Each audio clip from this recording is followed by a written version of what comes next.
เด้อมาเพิ่งพี่น้องตัวมีเนี่ยอู้นำเพอร์เฟกต์นี่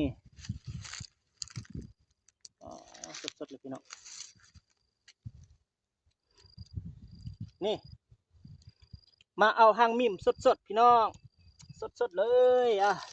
สดจากกระดังจ้า100% fresh ไอ้ยานี่เบิ่งไหมความใหญ่นะโอ้นางพญาอยู่พี่เบิดนางพญานะ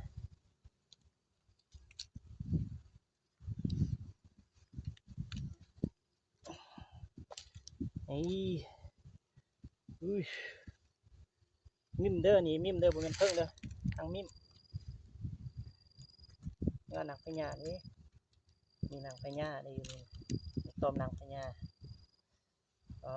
สดพี่น้องนี่ไง